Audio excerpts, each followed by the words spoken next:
I spent 20 years building a life with my wife, working every hour I could keep our family afloat. Then one night, I saw something through a bar window that made my blood run cold. She was with another man, and the way he touched her told me everything. I didn't confront her. I watched, I waited, and I planned. When I finally left, I made sure she'd never find me. But 7 months later, she did. And what she brought with her changed the game completely. My name is Liam Walker. I'm 41 years old, and I've spent the better part of my adult life with grease under my fingernails and the smell of motor oil in my clothes. I own Walker's Auto Repair in a mid-sized town in Pennsylvania. The kind of place where everybody knows your name and your business. Been running that shop for 15 years.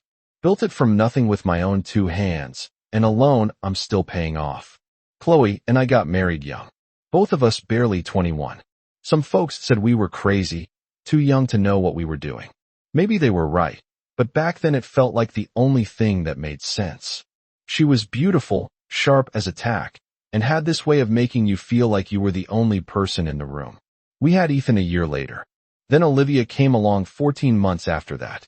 2 kids before we hit 23. Life came at us fast, but we handled it. Or so I thought. The shop kept me busy, real busy. Weekdays, I'd be there from 7 o'clock in the morning until 6 o'clock at night. Sometimes later if a job ran long. Saturdays, too. Especially during summer when the heat had everyone's AC units giving out and their engines overheating. Chloe worked as an office manager at a local insurance company. Decent pay, good benefits. Between the 2 of us, we made it work. Paid the mortgage, kept food on the table, sent both kids off to college. Ethan's studying engineering at Penn State. Olivia's doing pre-med at Temple. I'm proud of them.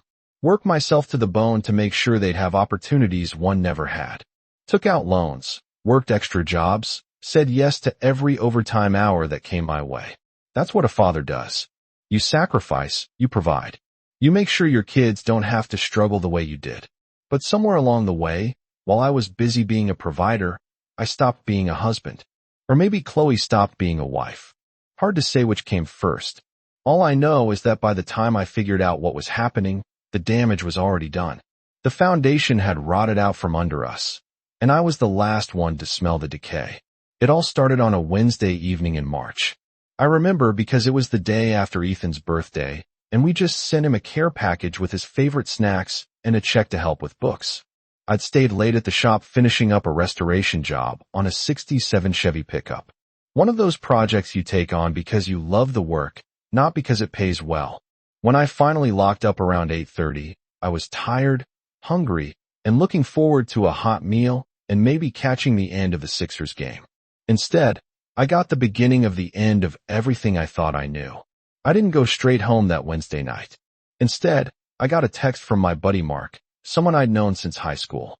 He was at O'Malley's bar watching the Phillies game and asked if I wanted to join him for a beer. After the day I'd had dealing with that stubborn Chevy and Mike riding everyone to the shop, a cold one sounded perfect. O'Malley's was one of those neighborhood places where the bartender knew your order before you sat down. Nothing fancy, just good beer, decent wings, and a big screen for the game. I pulled into the lot around 8:45, spotted Mark's truck, and headed inside.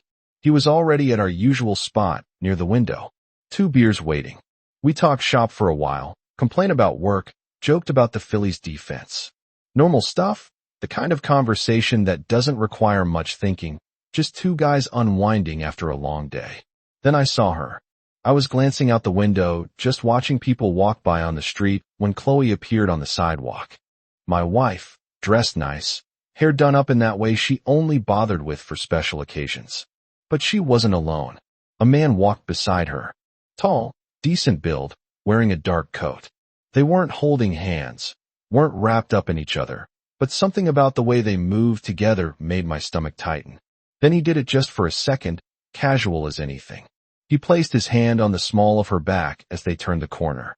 That gesture, that tiny intimate touch that said everything. My beer stopped halfway to my mouth. Mark noticed, followed my gaze, then looked back at me with concern written all across his face. Liam, that your wife? I nodded slowly, couldn't speak. Who's the guy? No idea. I managed to get out. We both stood up at the same time. I threw some cash on the table and headed for the door. Mark right behind me. By the time we got outside, they turned the corner. I spotted them a block down, walking toward the parking lot behind the old pharmacy. You sure you want to do this? Mark asked quietly. I didn't answer, just started walking. We hung back far enough not to be noticed, but close enough to keep them in sight. They reached a dark SUV in the lot. Something new and expensive looking. The guy opened the passenger door for her. She got in smiling at something he said. No hesitation, no guilt on her face, just comfortable like this was routine. The SUV pulled out, and I ran back to my truck with Mark jogging behind me. We followed them through town, keeping a safe distance. They were being careful, weren't checking mirrors or taking weird routes. This wasn't their first time doing this. That much was clear. They drove for maybe 20 minutes, heading out toward the edge of town where the buildings got older and the street lights got dimmer. Finally, the SUV turned into a parking lot. I recognized the Sunset Motor Lodge, a rundown place that rented rooms by the hour, the kind of spot you only went to if you didn't want to be seen. I pulled into a spot across the street, killed the engine, and watched. The guy got out first, walked around to open her door. They went into the office together. Through the window, I could see them talking to the clerk. A minute later, they came out with a key and walked toward one of the rooms, room 114. I watched them go inside and close the door. My hands were shaking. Not from anger yet, just shock. Mark sat beside me in silence, probably not knowing what to say. What do you say when you watch your buddy's wife walk into a motel room with another man? I pulled out my phone, opened the camera, and started taking pictures. The SUV's license plate, the motel sign, the room number. Then I zoomed in and got a shot of them through the window before the curtains closed. Not perfect photos, but good enough. What are you going to do? Mark finally asked. I don't know yet, I said, my voice flat. But I'm going to need proof. All of it. We sat there for another 30 minutes, just watching that closed door. The anger was starting to build now, slow and hot, replacing the shock. 20 years, 2 kids, a life we'd built together, and she was in there with him. Finally, I started the truck. Let's go. You're not going to confront them? Not yet. I pulled out of the parking spot and headed back toward town. I need to think. I need a plan. I dropped Mark off at O'Malley's so he could get his truck, then drove home. The house was dark when I arrived. Chloe's car wasn't in the driveway. Of course not. She was still at that motel. I went inside, grabbed a beer from the fridge, even though I didn't want it, and sat at the kitchen table in the dark. The photos on my phone glowed in front of me. Evidence. Proof that my marriage was a lie. I don't know how long I sat there. Could have been an hour. Could have been 2. Eventually, I heard her car pull into the driveway. The front door opened. She came and, humming something under her breath, set her purse on the counter. Liam, you still up? I didn't answer right away. Just sat there in the dark, watching her move through the kitchen, turning on lights. When she finally saw me sitting at the table, she jumped a little. God, you scared me. Why are you sitting in the dark? She smiled, trying to be casual. How was your day? I looked at her. Really looked at her. The woman I'd spent half my life with, the mother of my children, a stranger. Where were you tonight, Chloe? Her smile faltered just a bit. Just out with some friends from work. We grabbed dinner, had a few drinks. Why? Which friends? Just some people from the office. You don't know them. She opened the fridge, pulled out a bottle of water. Why are you asking? I stood up slowly, pulled my phone from my pocket, and sat on the counter in front of her. The photo of her and that man walking into the motel was pulled up on the screen. Her face went white. Who is he, Chloe? She stared at the phone, her mouth opening and closing. No words came out. Ask your question, I said, my voice deadly calm. Who is he? Chloe stared at the phone screen for what felt like an eternity. Her face cycling through emotions I couldn't quite read. Shock, definitely fear, maybe, but no shame, no guilt. That's what got me the most. Liam, I can explain. She finally said, her voice barely above a whisper. I almost laughed. Explain what? That you weren't at the Sunset Motor Lodge tonight? That the man in that photo isn't real? That I didn't watch you walk into room 114 with him? Her hand started shaking. She set the water bottle down on the counter, gripped the edge for support. How long were you watching? Long enough. I picked up my phone, pocketed it. Long enough to see you smile at him. Long enough to watch him open doors for you like some gentleman. Long enough to know this isn't the first time. It's not what you think. Then what is it, Chloe?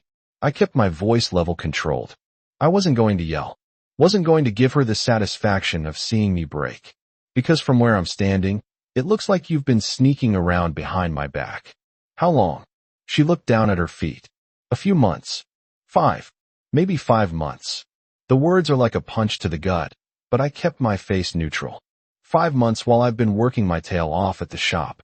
While I've been sending money to Ethan and Olivia for school.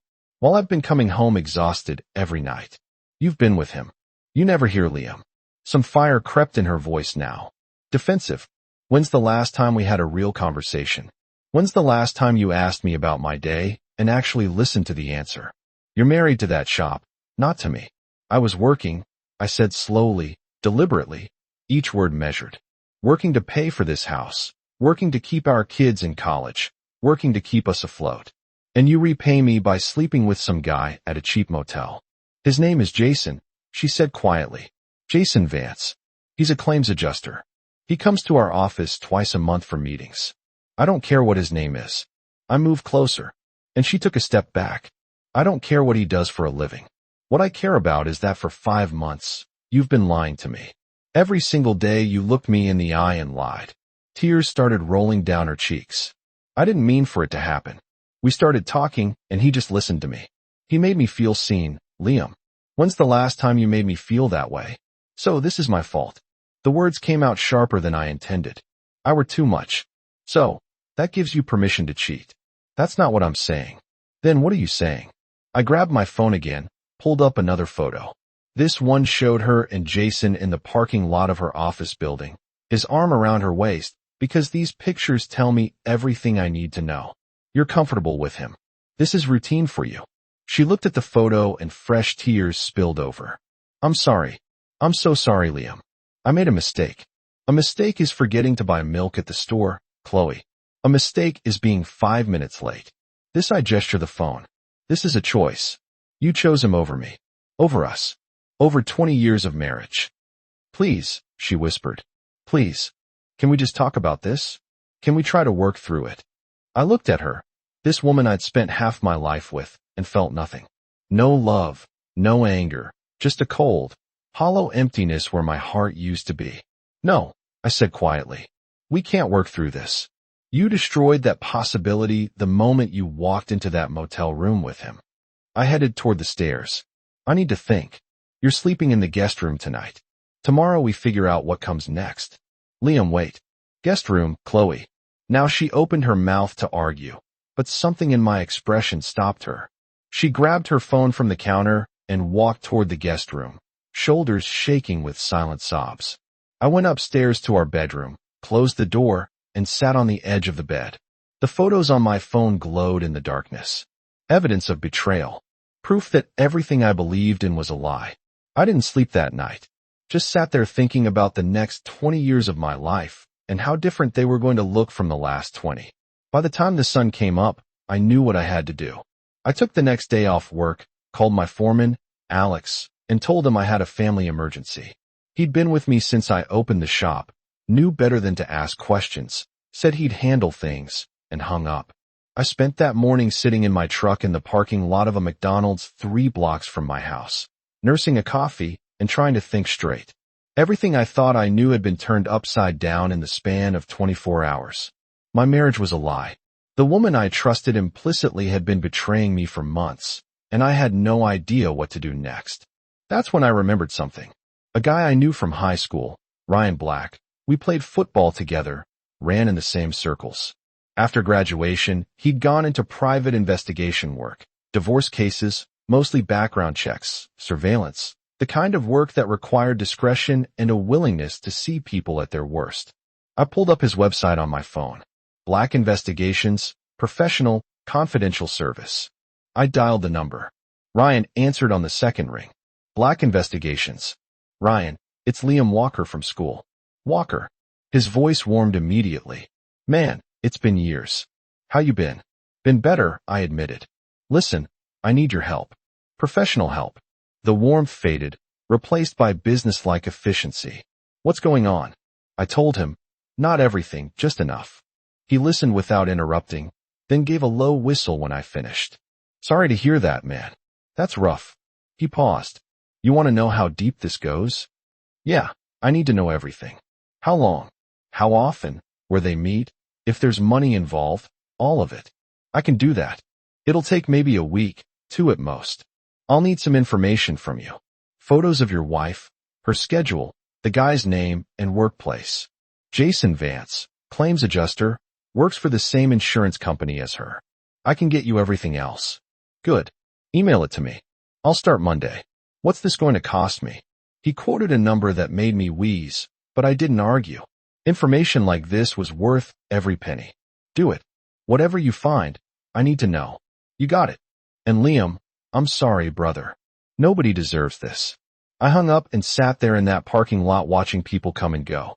Families with kids, couples holding hands, normal people living normal lives, lives that made sense. Mine didn't make sense anymore, but it would. Soon as Ryan finished his work, I'd have the truth. And then I'd know exactly what to do next. Ryan worked fast. By the end of the week, he had enough evidence to bury Chloe and her boyfriend in court.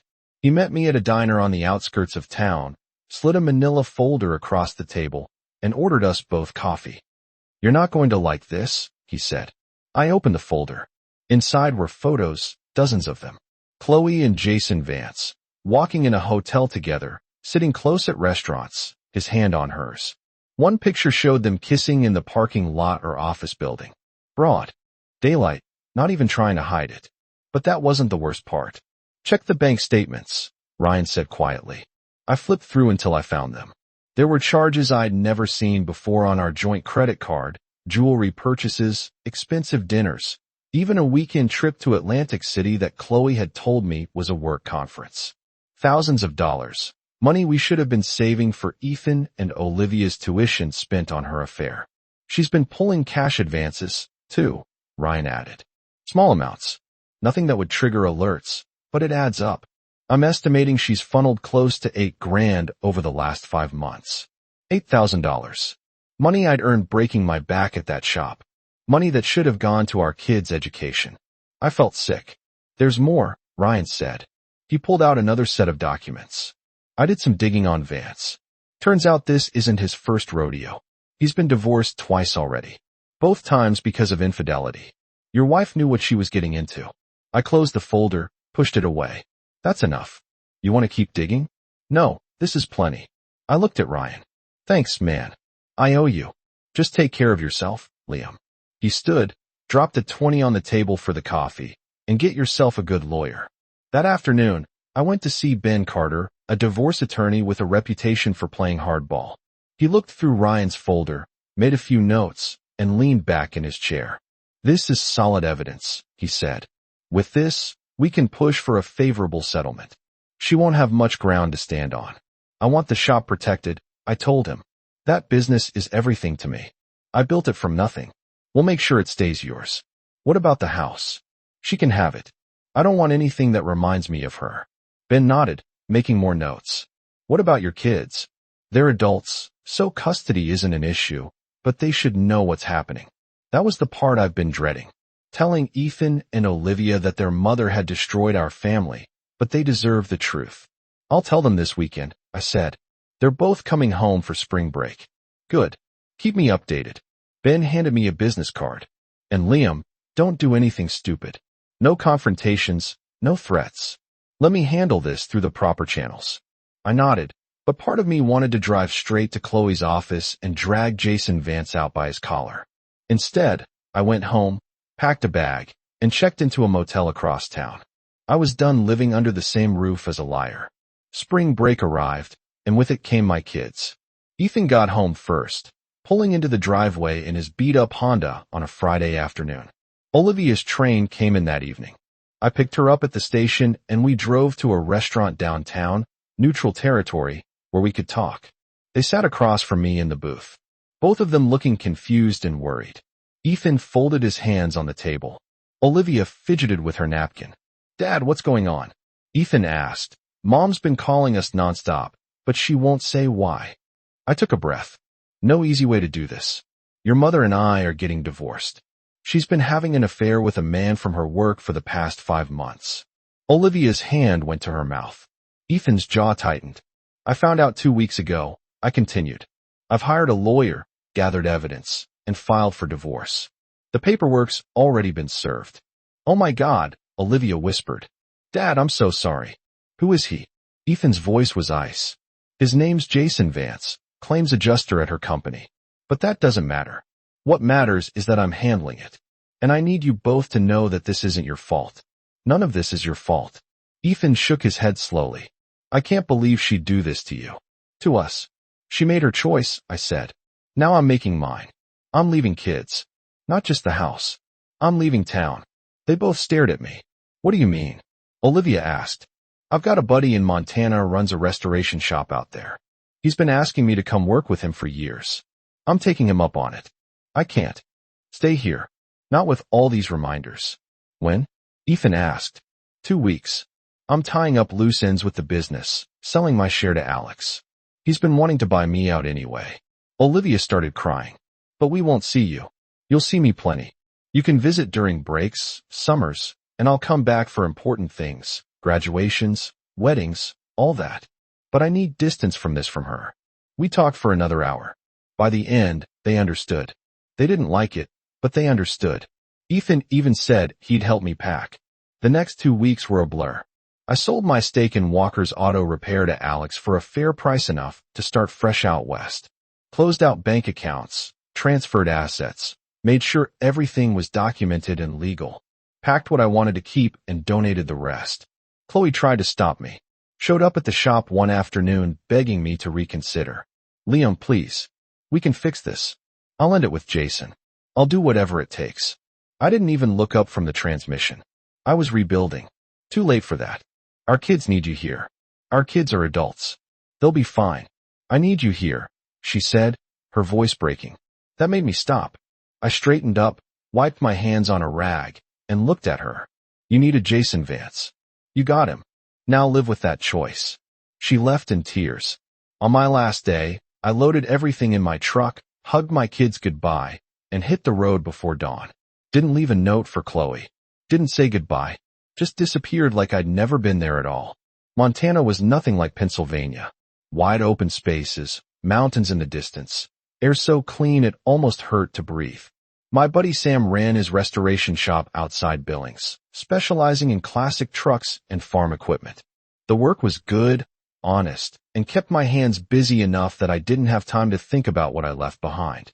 I rented a small cabin about 10 miles from the shop, 1 bedroom with a wood stove and a porch that looked out over rolling hills. It was quiet, peaceful, everything my old life wasn't. Sam didn't ask too many questions, just put me to work and paid me fair. The crew was small, 3 guys including me, and they respected a man's privacy. We'd work from dawn until dusk, then head to the local bar for a beer and some pool. Simple routine, no complications. About a month after I arrived, I met Sophie. She worked at the diner where I grabbed breakfast most mornings. Always had a pot of coffee ready and a smile that seemed genuine. Brown hair pulled back in a ponytail, laugh lines around her eyes. The kind of woman who looked comfortable in her own skin. You're the new guy at Sam's place, she said one morning, pouring my coffee. Word travels fast around here, I replied. Small town. Everyone knows everyone's business. She set the pot down. I'm Sophie, by the way, Liam. She didn't pry. Didn't ask where I was from or why I come. Just brought my eggs and toast. Made small talk about the weather and the Broncos game from the weekend. It was easy, natural, the kind of conversation that doesn't require you to be anyone but yourself. I started coming in more often. Sometimes for lunch, sometimes just for coffee in the afternoon. We talk about nothing important, music, movies, the best fishing spots in the area. She told me she'd moved to Montana 5 years ago from Colorado. Wanted a fresh start after a bad breakup. I told her I was doing the same thing, leaving out the details about Chloe and the affair. One evening after work, I stayed late at the shop finishing up a carburetor rebuild. When I finally headed out, it was past 9 and the diner was closed, but Sophie was still there wiping down tables. I knocked on the glass door. She looked up, smiled, and let me in.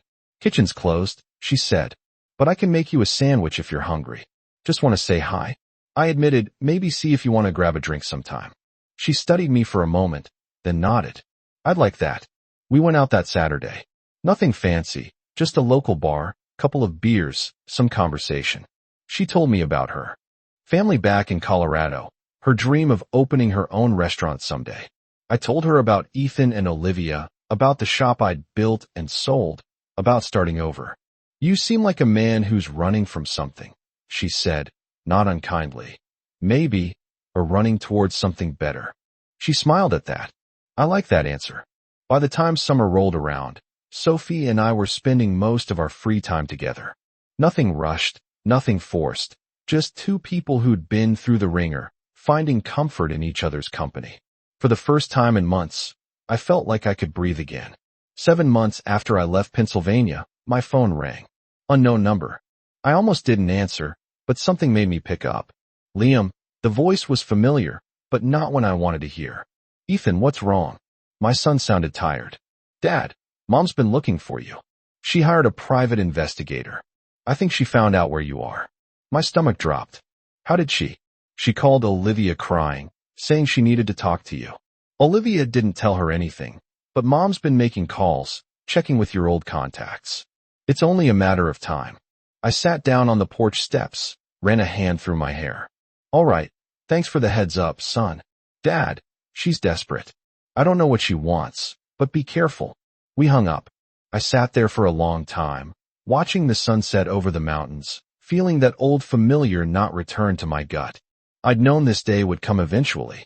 You can't just disappear and expect the past to stay buried forever.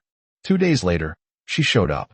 I was working on a Dodge Power Wagon in the shop when Jay called out, Liam, you got a visitor. I looked up and there she was, Chloe, standing in the doorway of the shop, looking thinner than I remembered, older, worn down. She was holding something wrapped in a blanket. And when I got closer, I realized what it was. A baby. My hand stopped moving. My brain stopped working. I just stood there staring at her and that infant in her arms trying to make sense of what I was seeing. Hello, Liam. Chloe said quietly. Her voice shook. We need to talk. I set down my wrench, wiped my hands on a rag. Sam, I'm taking a break. We walked outside, away from the shop, toward my truck. The baby was sleeping, tiny face, peaceful and unaware. I didn't want to ask, but I had to know. Whose is it? Chloe's eyes filled with tears. Yours? His name is Lucas. He's 3 months old. I shook my head slowly. No, that's not possible. We haven't been together in over a year. I was pregnant when you left, she insisted. I didn't know until after you were gone. I tried to find you, but you disappeared. Liam, please. He's your son. I looked at her, really looked at her, and saw something in her eyes I'd seen before. Desperation. The same look she'd had when I caught her with Jason's emails open on her laptop. You're lying, I said flatly. I'm not. I have the birth certificate. Your name is on it. Then you forged it. I took a step back. That baby isn't my Chloe. The timeline doesn't work. Please, she whispered. Please, Liam. Jason left me when he found out I was pregnant. I have no one, no money. I need help. And there it was. The truth lay. She wasn't here because she loved me or because that baby was mine. She was here because she'd burned every other bridge and I was her last option. Get a paternity test, I said coldly. Bring me proof, and then we'll talk. I can't afford. Not my problem. I turned and walked back toward the shop. Go home, Chloe. Chloe didn't leave Montana right away. She checked into a motel in town, kept calling me, leaving voicemails begging me to reconsider. I didn't answer. Instead, I contacted my lawyer back in Pennsylvania, explained the situation, and had him file for a court-ordered paternity test. 3 days later, I got a call from a number I didn't recognize. When I answered, a woman's voice came through, hesitant and apologetic. Mr. Walker, my name is Sarah Miles. I'm a nurse at Mercy Hospital in Harrisburg. I need to talk to you about something important. My grip tightened on the phone. I'm listening. Your ex-wife, Chloe Walker, gave birth at our hospital 3 months ago. She listed you as the father on the birth certificate. But sir, I was there during her prenatal visits. I overheard conversations she had with a man named Jason Vance. He was with her at several appointments, and I heard them discussing the pregnancy. The date she gave you don't match what's in our records. My heart pounded. What are you telling me? I'm telling you that baby isn't yours, Sarah said quietly. She was already 4 months pregnant when you left Pennsylvania, according to her medical records. She knew the whole time. I shouldn't be calling you, but I have a brother who went through something similar. I couldn't let her do this to you. I sat down hard on my porch steps. Do you have proof? I can't send your medical records. That's illegal. But when the paternity test gets ordered, the truth will come out. I just wanted you to know beforehand so you weren't blindsided. After we hung up, I sat there for a long time, staring at nothing. Chloe had come all this way, baby in hand, spinning lies to manipulate me into taking care of another man's child. The same man she destroyed our marriage for. The paternity test results came back a week later. Just as Sarah had said, I wasn't the father. The baby was Jason Vance. I had my lawyer send the results to Chloe with a cease and desist order. If she contacted me again, I'd file harassment charges. She left Montana the next day without a word. Sophie found me that evening on the porch staring at the mountains. She sat down beside me. Didn't say anything at first. Just let me process. It's over, I finally said. The test proved what I already knew. That baby's not mine. I'm sorry you had to go through that, Sophie said softly. I'm not. I replied, and I meant it. She showed me exactly who she is again. And this time, I didn't fall for it. I looked at Sophie, this woman who'd been patient with me, who'd never asked for more than I could give. I'm done looking back. I'm ready to move forward. She smiled, squeezed my hand.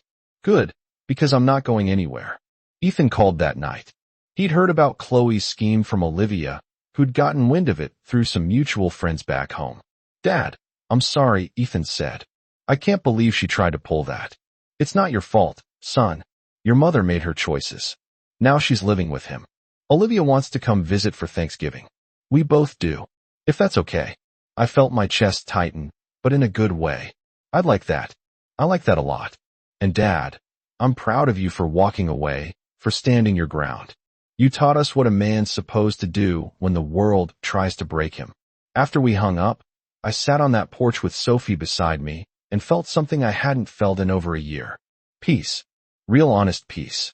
The kind that comes from knowing you did right by yourself. Even when it was hard, 8 months after Chloe showed up in Montana with another man's baby. I'm marrying Sophie on a Saturday afternoon in late May. Nothing fancy, just a simple ceremony at the courthouse in Billings with Sam as my best man and Sophie's sister as our maid of honor. Ethan and Olivia flew in for the weekend. Both of them genuinely happy to see me moving forward. She's good for you, Dad, Olivia said, hugging Sophie tight after the ceremony. Really good. We bought a house together that summer, a modest place on 5 acres with a barn I converted into my own shop. Sam and I had become partners in his restoration business, and work was steady. I was making decent money, enough to help the kids with their loans, and still have something left over. Ethan graduated from Penn State that December with his engineering degree. I drove back to Pennsylvania for the ceremony. First time I'd set foot in that state since I left. It felt strange being back, like visiting a place you used to know but don't quite recognize anymore. Chloe wasn't at the graduation. Ethan had told her not to come. Apparently, after Jason found out the baby was his, he'd panicked and cut off all contact. She'd moved in with her sister in Ohio, was working retail, and struggling to make ends meet. I didn't ask for details. Didn't want to know. That chapter of my life was closed. Olivia graduated the following spring with honors. Already accepted into medical school. She came to visit us in Montana that summer. Spent 2 weeks helping Sophie plant a garden and learning to ride horses from our neighbor. She seemed lighter, happier, like she'd finally made peace with what happened. Mom called me last week. Olivia mentioned one evening while we were sitting on the porch. Asked if I'd seen you, if you were happy. What did you tell her? I told her you moved on, that you have a good life now with someone who treats you right. She looked at me. She cried, said she made the biggest mistake of her life, letting you go. I nodded slowly. She didn't let me go. I left. There's a difference. I know. And for what it's worth, I'm glad you did. You deserve better than what she gave you. Sophie and I talked about kids sometimes, whether we wanted to start a family together. We decided we were happy as we were. Just the two of us building something simple and honest. No lies, no secrets, no games, just two people who'd been through hell and found each other on the other side. The shop I'd built back in Pennsylvania, Walker's Auto Repair, was thriving under Alex's ownership. He'd expanded, hire more guys, even open his second location. He sent me photos sometimes, asked my advice on tricky jobs. It was good seeing something I created continue to grow, even if I wasn't part of it anymore. I never heard from Chloe again after that paternity test. The divorce was finalized. The fraud charges were dropped after she signed an affidavit admitting she'd known Jason was the father all along. She faded into my rearview mirror like a bad dream you forget upon waking. These days, I wake up next to a woman who chose me. Not out of desperation or manipulation, but because she genuinely wants to be here. I work with my hands doing something I love. My kids are thriving, building their own lives. I've got good friends, a solid roof over my head, and peace of mind. That's more than enough. That's everything.